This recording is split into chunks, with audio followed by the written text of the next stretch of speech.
Good evening, everyone. Welcome to our 11th class. 11th class of this advanced English course. Can you hear me? Yes, Yes, teacher. teacher. Good evening. Good Good evening, good evening. evening. Good evening, Jennifer, Saoni. I have only one question. Where are your classmates? Where are they, huh? Are they being affected by the Altice situation? Good. Yo escucho bien. Okay, okay. Thank you. Thank you, Yes, Saoni. Allá, allá it's es very good. claro. I have claro. Well, yeah, but apparently your uncle has Altice, so he can't connect tonight because Altice. I use Altice in my cell phone, not in my house. In my house, I use Claro, but Altice has been having some issues since Wednesday afternoon. I don't know what is happening, but they haven't been able to solve the problem. They're still trying to figure out what is going on with their network. Even their service, the department that they use to call you to pay or to offer you a deal for a new phone is not working properly. You know, those services, those basic services, because I have a friend that works in Altice and she told me that they have been doing nothing since this situation started because they don't have like they call it system. The system is not online. So I don't know what is happening. I don't know what is happening, but I hope they solve the problem. They solve the issue as soon as possible because it affects all of us who use Altice. In my case, in my mobile phone, and I need it. I need to be connected at all times. Okay, girls, welcome, Johnny. So for tonight, we're going to review unit number 6. We only have one more unit left. So next week is our last week of this course. Okay, next week is our last week. I think that we are going to finish. Yeah, next Thursday. Next Thursday is our last day of class. So only two more classes left, Tuesday and Thursday, and that's it. Okay, so tonight we're going to review unit number 6. We're going to discuss phrasal verbs for the first time now in the book because we have been studying phrasal verbs, but I brought that list. Okay, that list was not in the book, it was a list that I created in order to show you a couple of them so you can know them, use them, and incorporate them in your daily conversation. But now we're going to see the phrasal verbs in the book, and we're going to see something interesting about these phrasal verbs. How we can use them with a noun or replace the noun with an adjective. How can we do that? In which cases does that apply? Etc. We're also going to discuss and go over the question, would you mind? Which is a polite question that we ask in English that has a special rule that we will see what that rule is about. So basically, those are the two topics that I'm going to explain tonight.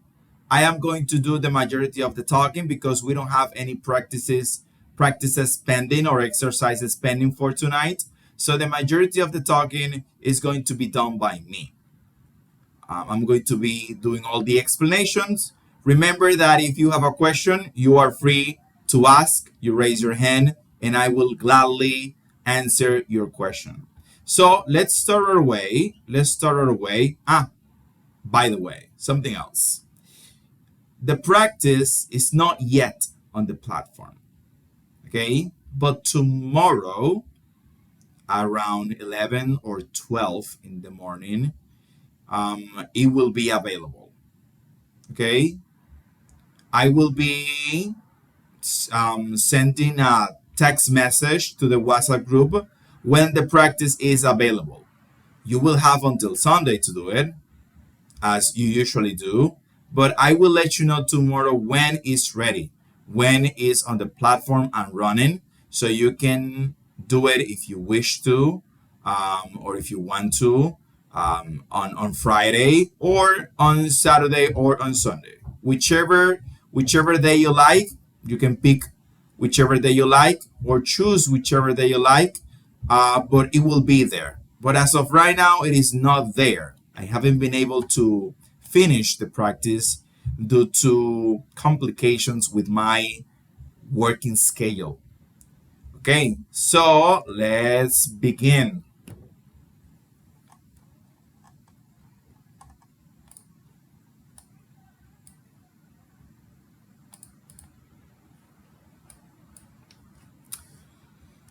Okay, so sure, I'll do it. Can you see my screen? No, teacher. Okay, okay. Oh no, I wasn't sharing. Okay, now you're going to see it. Now you're going to see it. My bad, my mistake. Can you see it now? Yes. Okay, thank you. So, sure, I'll do it. We're going to see or discuss common complaints, make and respond to requests, and apologize. Okay.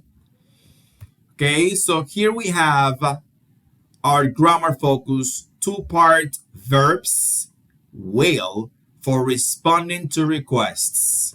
Okay, so let's break this down. Mastering everyday requests. Okay. Okay. So here we have it. The anatomy of a two-part verb. This is, or these are, because here we have two, phrasal verbs. Okay.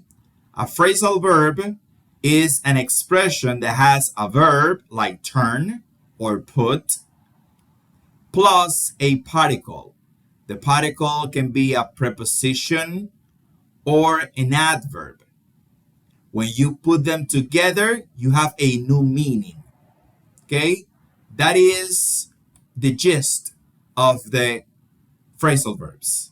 That when you put these two structures together, you have an entirely new meaning. Turn down, put away. For example, okay, so when we use these phrasal verbs and we have a noun, remember that a noun es un sustantivo, ¿verdad? El nombre de algo. So when we have a noun like the TV and we have these phrasal verbs, we can put the noun at the end of the phrasal verb, or we can put the noun at the middle of the phrasal verb. Okay? So I can say, turn down the TV or turn the TV down. Both are correct. I can choose or I can use whichever I like. They both mean exactly the same thing. So turn down the TV and turn the TV down are both correct. So when I have a noun, I can place it at the end of the phrasal verb or in the middle, between the phrasal verb. Okay? But when I have a pronoun, I can only place it in the middle. When I have a pronoun, I can only place it in the middle. Remember that we use the pronoun to replace a noun, right? We use a pronoun to replace a noun. For example, the TV is an it, is a thing. The pronoun for a TV is it. So When I don't have the noun, in this case the TV, if I don't use it and I have the pronoun only, because everyone knows what I'm talking about, I have to put the pronoun in the middle. So if I have the noun, I can put the noun at the end of the phrasal verb or in the middle. Turn down or turn off the TV, turn off the TV, or turn the TV off.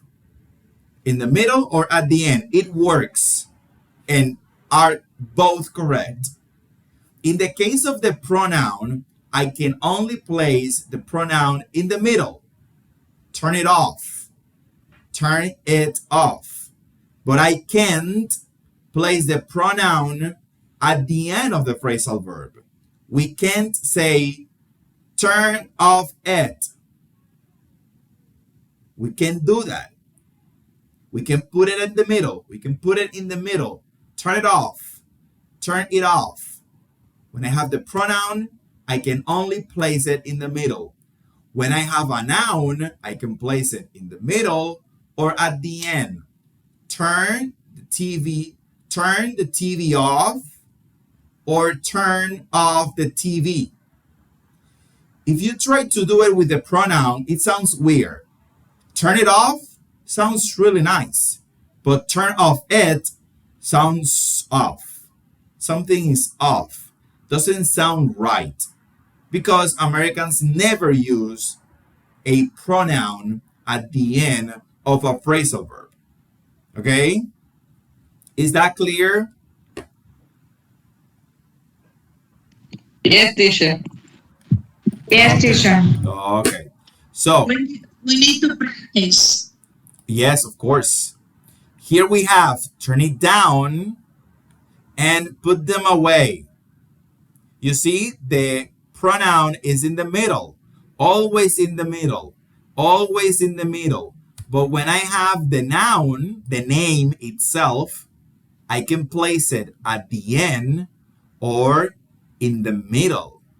And both are correct. But the pronoun, it's always in the middle, all the time. More examples. Turn it down is correct, but turn down it's not. Put them away, the pronoun is in the middle, it's correct. But put away them is at the end, so it is incorrect. It is wrong. Okay? Okay, so second topic. This is related to the first one. So we have also quick polite responses using I'll, which is a contraction of I will. So please turn down the music. I'll turn it down. I will turn it down. I'll is the same as I will. Signals a quick decision or polite response. So when I answer using I'll, what I'm saying is that I made that decision right at the moment, just right there, and it was a polite response like, of course I do it. Okay? Someone asks for something and I decided immediately to respond with a yes. But instead of using yes, I say, I'll turn it down, which means that this is a polite response. Another example, here we have the request, put away your books. That's the request. And my response is, I'll put them away. I'll put them away. You see, I am using I will, not for a future action, but more for a polite and quick response, for a polite and quick decision. Okay, I'll put them away. So this is another way of answering a request in a polite form. That's it. So here we have these exercises, and we have this picture. As you can see in the picture, we have things, right? We can see socks on the carpet. We see all these magazines on the sofa. We see all that trash on the yard. We see the lights on. We see this cat trying to get out. And we have to use these words right here and put them in the middle right here where it fits best. For example, the first one says, turn the lights off, please. As you can see in the picture, the lights are on. So the action that makes sense in this context is turn the lights off because they're on. Another example says, turn on, please. Turn on. When I look at the picture, what I can turn on that is not on in the picture, it has to be an electronic device, right? So the lights are already on. Oh, look at this. Here we can see that the TV is off. So turn the TV on, please. So you are going to look at the picture, and based on the things you're seeing right here, you're going to decide which noun you're going to use to put right here in the middle. Is that clear?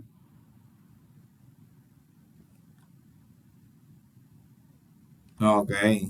Easy, right? Easy. Okay, let's continue. Number 2. Word power, more vocabulary, because we need vocabulary to build sentences, to make questions, to answer questions, right? Find a phrase that is usually paired with each two-part verb. Some phrases go with more than one verb. Okay, so here we have phrasal verbs like clean up, hang up, pick up, put away, take out, throw out, turn off, turn on. And we need to choose which of these normally goes with these phrasal verbs. For example, you can say clean up the mess, right? Clean up the mess. Or You can say to take out the garbage. take out the garbage. Exactly. Take out the garbage. Or throw out the garbage. So you can use these expressions in more than one phrasal verb. Okay? Because I can say take out the garbage or throw out the garbage. Okay? They mean different things. We can say turn off the microwave or turn on the microwave Yes, exactly. We can say turn off the microwave or turn on the microwave. Turn off or turn on. Or turn off your laptop or turn on your laptop. Okay, so we can use more, we can use the expressions in the box in more than one phrasal verb. Okay, so that's it. You're going to find with which phrasal verbs this expression normally go in English. Okay, let's continue. Here we have these sentences. And in these sentences we have, let me look for my pen. Here we have the noun. Please take out the trash. Take out is the phrasal verb, right? So the exercise wants me to do it replacing the noun with it or them. So how can I choose between it or them? Well, it is for singular noun like the trash, it's singular, but them is for plural nouns like towels. That's the first one. And the second thing that I have to remember is that if I want to use a pronoun, I have to place it in the middle. So the expressions, please take out the trash, would be, okay, I'll take it out. I'll take it out. Okay? The person doesn't have to say again, I'll take the trash. I'll take out the trash. It doesn't have to say the same thing again because we know we're talking about the trash. So I can use a pronoun. Okay, I'll take it out. They both know what it means because it's about the trash. So we're going to do that in every single sentence. And we're going to respond using I'll because we are responding to request. And we're going to practice the contraction of I will. So you can say, okay, I'll in every sentence. But remember to place it or them in the middle of the phrasal verb. And use it when the noun is singular and them when the noun is plural. Okay, let's continue. Here you have to choose the correct word. This is pretty simple. You have 3 possible words. You have to choose the correct one for each of these phrasal verbs. Okay, second topic. As I told you, this is pretty easy. Okay, so here we have requests with modals. And would you mind? Let's see. Okay, here you have, guys, the scaling up your politeness. You can be polite, right? But there are certain expressions that help you be even more polite. For example, when you ask for something using can, is a normal request. Normal. That we use with close friends and family. But when you start using could or would, you're scaling up your politeness. Could is more polite than can, but would it's more polite than could and can. So this is polite, but this is even more polite. Normal, polite, more polite. Okay? Can you help me? Normal. Could you open the door? Polite. Would you park here? More polite. Because these are phrasal verbs, we have to use always the verb in its base form. Can you help? Could you open? Would you park? It doesn't matter if we have she, he, or it, the verb never changes. The verb never changes. Okay? The verb never changes because modal verb don't allow any change in the verb they're using in a sentence. It's always the base verb. If a modal verb is being articulated with another verb, it's going to be always in its base form. That's the rule. And that is important for something that you will see in a moment. So modal lock directly into base verbs. That's the reason why we don't use to between a modal verb and another verb. The correct form is can you help? Never can you too, because modal verb don't use to. They use base form. Okay, so now with that in mind, look at this. Here we have another polite form, even more polite than the other would, to ask for something in English. So when we have the structure, would you mind, the verb that comes after mind is going to be in its ing form. So remember, all these modal verbs can, could, would, the verb is always in its base form. Easy. But there is an exception. When I have would with mind, only with mind, the verb after mind is going to be in its ing form. For example, would you mind helping me? Would you mind turning it down? Because mind is a verb that demands that the verb after it's always in ing. So after would you mind, use ing, gerund. Would you mind turning it down? This is wrong. Because after mind, and only in the case of mind, you have to use the ing form. If, for example, you have to use a negative form, you have to add not. Okay? After mind, would you mind not smoking here?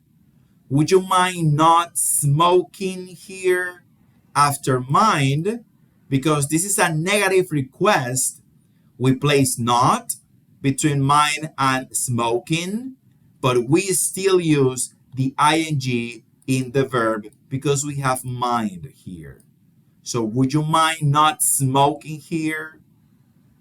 Not don't, not doesn't, not. Would you mind not smoking here? Okay? And that's it. As simple as that. Was that clear? Can, could, would.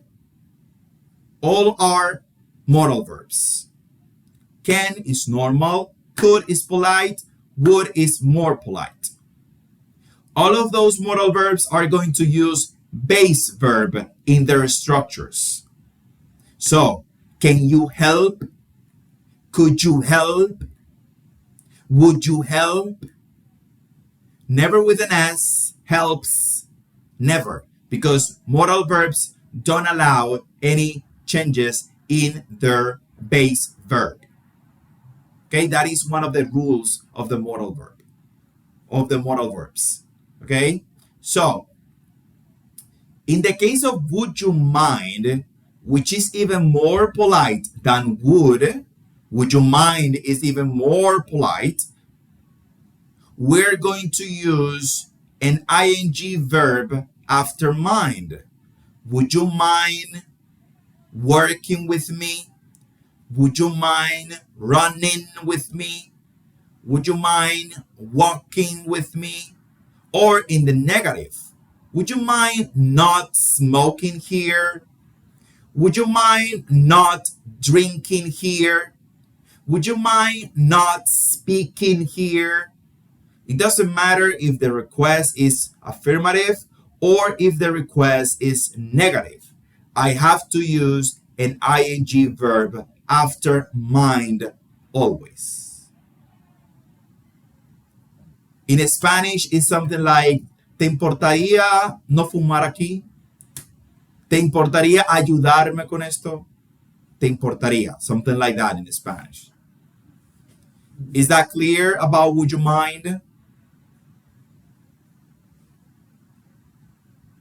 Yes, teacher. Okay, thank you. I told you this is an easy topic, but you have to remember this rule, okay? And in your case, Joanny, we discussed this on Monday too, so this is actually working pretty well for you. So, here we have more homework. This homework is with the modal verbs. So in this case, we have to match the request in column A with the appropriate responses in column B. So here you have questions. You have to choose which of these fits best for each of these questions. That's the number one. The number two, we have to rewrite these sentences. So here we have these sentences and we have to rewrite them using the modal verb they are providing in parentheses. So as you can see, the sentences are affirmative and we have to change them into questions using the modal verbs that we have here. Okay? Easy. Another one is choose the correct responses. We have 3 responses right here. We have to choose the appropriate response for each of these questions. And the last one is this one. Choose the correct words. We have 3 words right here. We have to choose the correct one based on the context of each sentence. And that's it. That is unit number 6. Next week, our last topic is going to be about conditionals. I'm going to give you a small introduction about conditionals because we don't have enough time to see them through entirely. We can only see a little bit about conditionals, but it's going to be useful because it's going to give you an overall. You're going to have an overview of the whole topic that is going to be useful if later on you start studying English again, or you have to study the conditionals by yourself because you want to express some ideas that demand that you structure them in conditional sentences. So our next topic is going to be conditionals. So I'm going to send these pictures right now to the WhatsApp group. And remember that tomorrow, the practice based on this unit is going to be available. Okay, so you have to study the phrasal verbs that we are using here in this unit. I will stick only to those phrasal verbs to be fair. And remember that you have until Sunday. Remember also that you have the last verb review about the last phrasal verbs that I shared with you in our last class on Tuesday, okay? Our previous class. Okay, do you have any questions about this? Any doubts? Is everything clear? Okay, if everything is clear, guys, in this case, girls, the class ended pretty soon. So that will be all for tonight. Enjoy the rest of the night. The weather is really hot, so try to take it easy because it's going to get hotter the following days, the next following days, okay? So see you again on Tuesday in our last Tuesday class next week. Goodbye, good night. Good night, teacher. Bye-bye. Good night, teacher. Bye.